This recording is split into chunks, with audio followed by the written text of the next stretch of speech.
Un poquito de paciencia, escuche la palabra del Señor.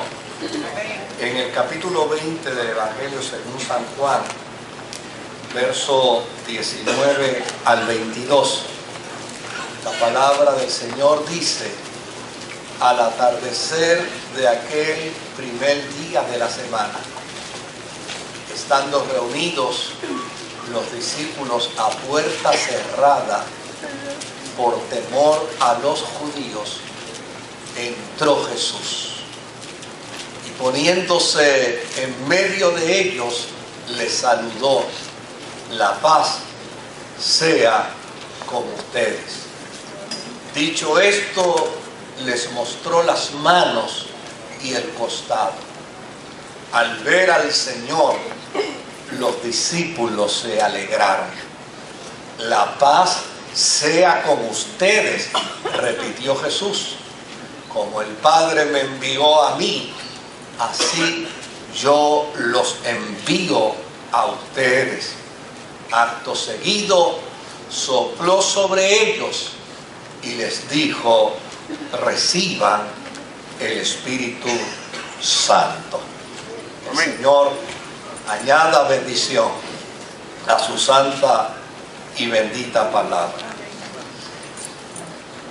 A lo largo de toda esta semana hemos hablado con respecto a la pasión, con respecto a la muerte y sepultura del Señor Jesucristo.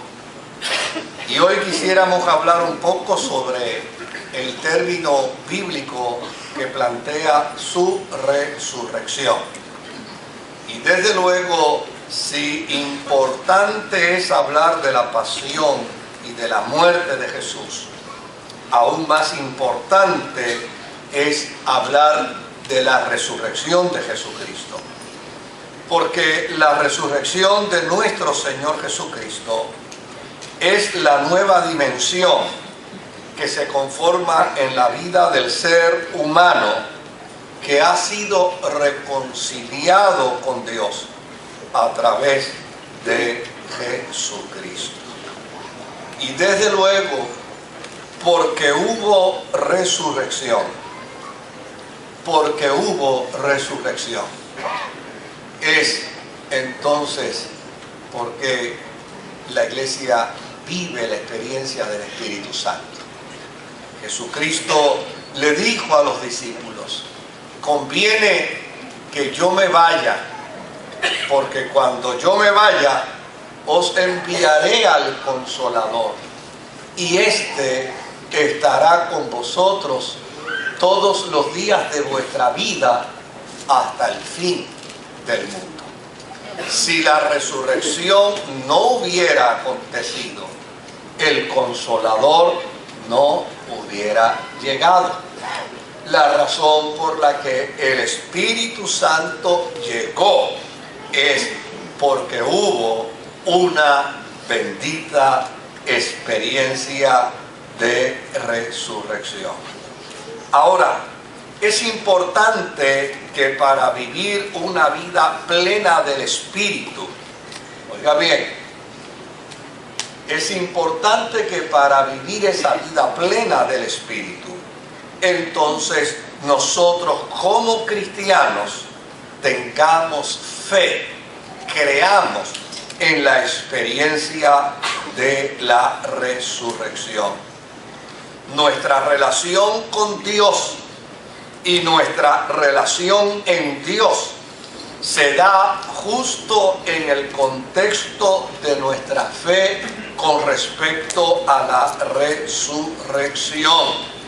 Si Él no hubiera resucitado, dice la Escritura, nuestra fe sería vana, nuestra fe sería hueca, nuestra fe sería vacía.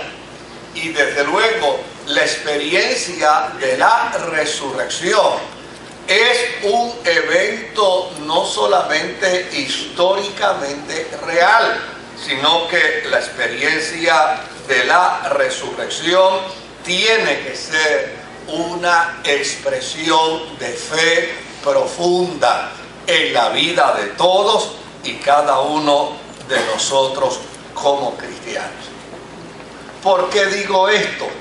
Porque muchas veces las expresiones se estereotipan, las expresiones pierden su sentido, las expresiones pierden su fuerza, las expresiones pierden su capacidad etimológica, su raíz etimológica, las expresiones pierden su sentido pleno y llega un momento donde las escuchamos pero ya están vacías, ya no tienen fuerza, ya no presentan autoridad, y la iglesia no puede darse el lujo de celebrar una Semana Santa hablando de pasión sin pasión, y una Semana Santa hablando de muerte y sepultura sin pasión, y una Semana Santa hablando sin resurrección, sin pasión. Y a mí me parece que estos pasajes bíblicos que hemos leído precisamente nos invitan a la reflexión para que nosotros seamos cristianos apasionados con la resurrección de Jesucristo. Que seamos apasionados con el mensaje de la resurrección, que seamos apasionados con la proclamación de aquel que resucitó a Jesucristo de entre los muertos, porque si lo vivimos con pasión, entonces entenderemos que también Él vivificará nuestros cuerpos mortales. Ahora, mire qué interesante el planteamiento de Juan.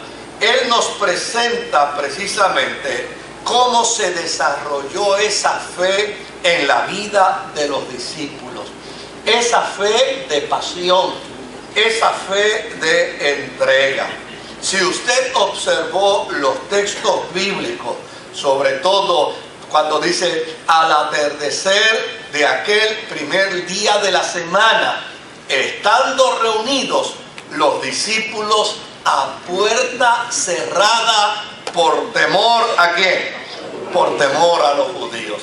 Si usted observa, en ellos había miedo, en ellos había incertidumbre, en ellos había incredulidad. Pero ¿qué día era este? Este era el domingo de resurrección. Ya Jesús inclusive había resucitado. Sin embargo, ellos estaban inmersos en miedo, estaban inmersos en incertidumbre, estaban inmersos en incredulidad. De hecho, nosotros debemos preguntarnos, ¿hay en nosotros las mismas actitudes de los discípulos? ¿No será acaso también porque hablamos de resurrección sin convicción de esa resurrección? No solo es importante saber que Cristo resucitó, no es solamente importante recitar el texto bíblico de que Dios le resucitó de entre los muertos, sino que es necesariamente importante afirmar que nosotros creemos en la resurrección. Gloria a Dios. Note bien, ya Él había resucitado. De hecho, había resucitado temprano en la mañana.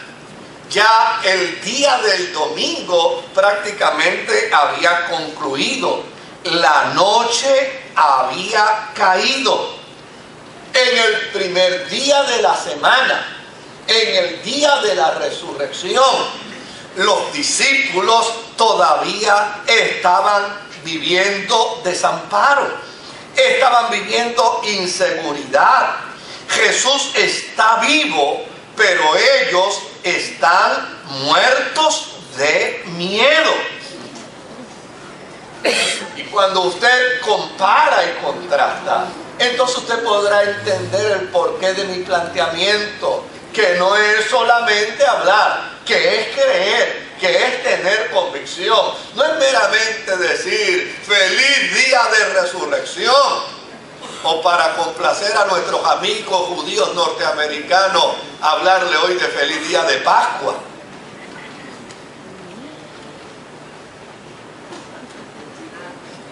No, no se trata de eso. De lo que se trata es de que nosotros como iglesia, como cuerpo cristiano, como cuerpo de Jesucristo, tenemos que plantear con perfecta claridad que quien no viva con convicción, con seguridad de que Dios resucitó a Jesucristo de entre los muertos, llana y sencillamente vivirá muerto de miedo. Vivirá muerto de inseguridad.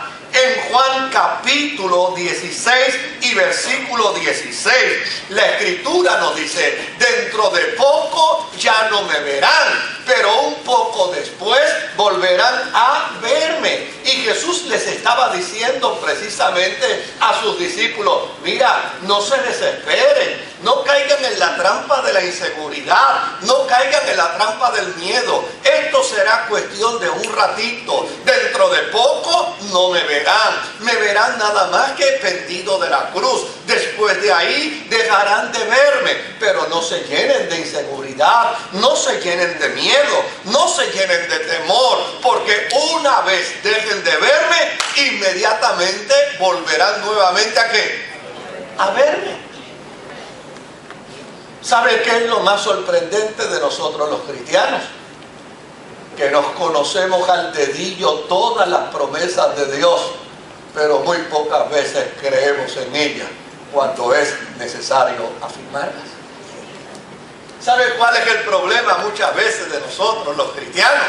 Que perfectamente le podemos decir a cualquiera: no tengas miedo, el Señor está a tu lado, echa para adelante. Pero es nada más que cuando el problema es del otro, cuando el problema es nuestro, entonces la gente nos lo dice a nosotros y no lo creemos. Jesús no estaba hablando por hablar. Él estaba respondiendo a una profecía que aparece en Isaías capítulo 26, versos 20 y 21, donde dice: anda, pueblo mío, entra en tus habitaciones y cierra tus puertas tras de ti. Escóndete por un momento hasta que pase ¿qué? Hasta que pase la ira. Estén alerta que el Señor va a salir de su morada para castigar la maldad de los habitantes del país. Note bien que esta es la profecía de Isaías que tiene cumplimiento en el planteamiento de Juan y en la experiencia de la resurrección. ¿Sabe qué otro dato es interesante? ¿Qué dicen los evangelistas, los historiadores bíblicos?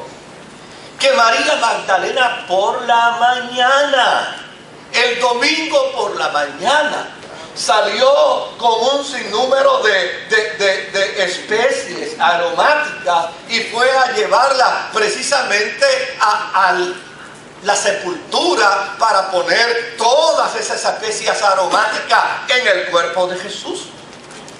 Cuando llegó al sepulcro, encontró que el cuerpo no estaba.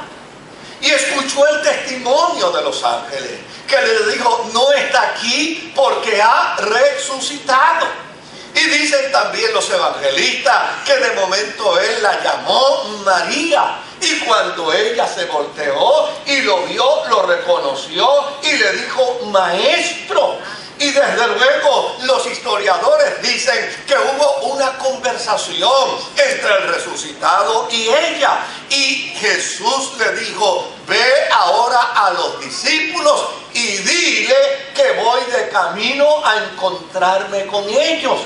Eso sucedió el domingo en la mañana, pero todavía a las 6 de la tarde, a las 7 de la noche, los discípulos estaban escondidos en una casa. Le habían metido la tranca a la puerta, le habían metido la tranca a las ventanas, pero estaban llenos de miedo. Querido, una resurrección que no se crea es como si no existiera. Un poder de Dios que no se crea es como si no existiera. Una fuerza de gracia que no se crea es como si no existiera. Una salvación que no se crea es como si no existiera. Por eso las Sagradas Escrituras dicen con perfecta claridad que sin fe es imposible agradar a Dios. Lo que es interesante detrás de todo esto es que la fe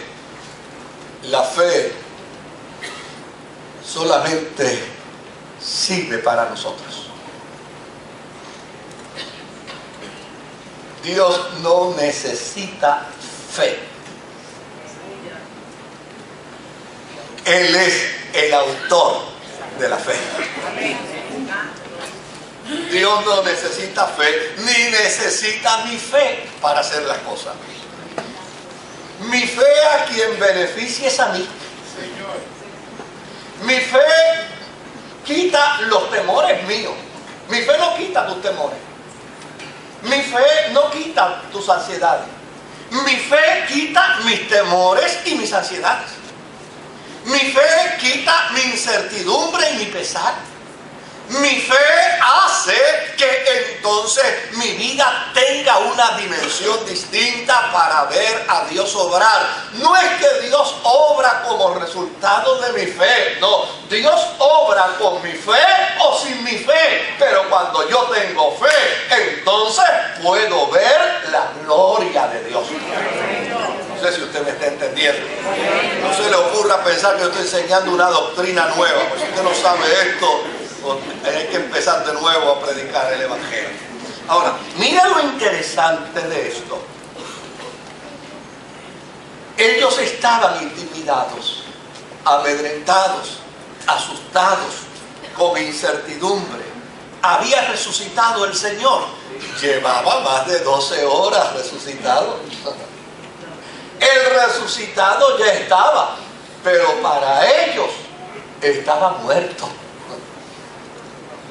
El resucitado ya existía, pero para ellos no. El resucitado ya estaba listo para las nuevas encomiendas y para producir en ellos la fuerza del Espíritu Santo. Pero para ellos solo había incertidumbre, temor y miedo.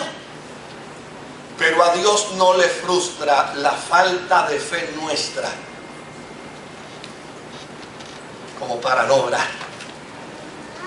Dios obra con nuestra fe y sin nuestra fe.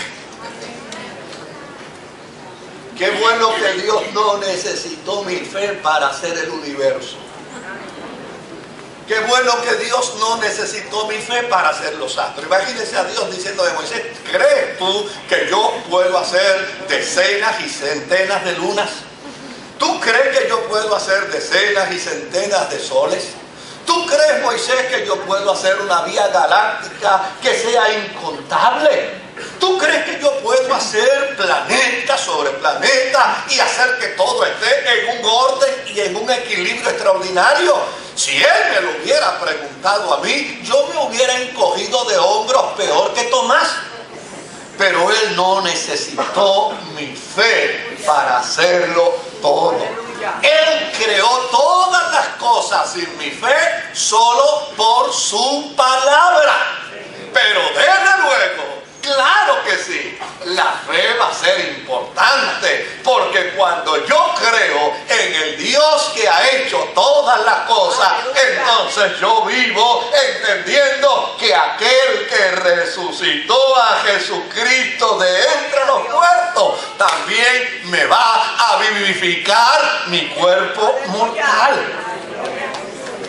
Así es que con todo y miedo, y con todo y tener las puertas y las ventanas atrancadas, Jesucristo se les apareció en el interior. No tocó a la puerta. Si llega a tocar a la puerta, Está el infarto allí que hace orilla. No tocó a la puerta. No dijo, abran por favor. No.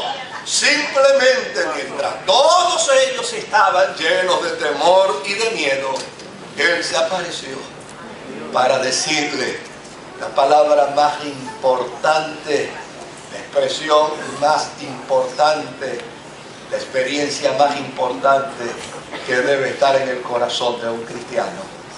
Paz a vosotros.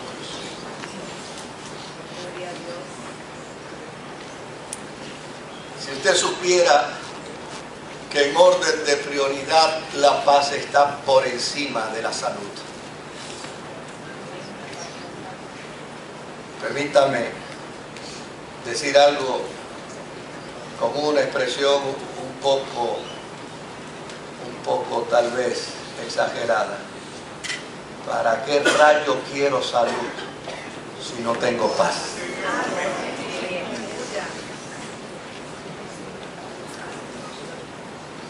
Se destruye la salud sin la paz. ¿Para qué quiero dinero si no tengo paz? ¿Para qué quiero amor si no tengo paz?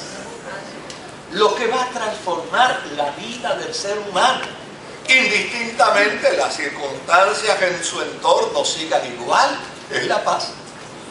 Por eso Jesús sabía, fuera de las ventanas, fuera de las puertas de aquella casa, se iba a seguir respirando crueldad contra los cristianos. Se iba a seguir persiguiendo a los cristianos. Se iba a seguir haciéndole daño a los cristianos. Pero lo que los cristianos necesitaban para poder recibir seguridad en la inseguridad, certidumbre en la incertidumbre, era precisamente llenarse de paz. Y de hecho, cuando les dice paz a vosotros, se lo dijo por segunda vez. Es como si los quisiera hacer sacar de su estado profundo de temor. Oye, lo que tú necesitas no es un cambio de los problemas de tu casa. Lo que tú necesitas es paz en medio de los problemas de tu casa. Lo que tú necesitas no es paz en tu trabajo. Lo que tú necesitas es paz en el interior de tu vida. Lo que tú necesitas no son milagros externos. Lo que tú necesitas es un milagro de paz en el interior de tu ser. Porque cuando tú vives en paz, aunque todo tu entorno esté en violencia, la paz de Dios que sobrepasa todo entendimiento guardará tu mente y guardará tu corazón en Cristo Jesús.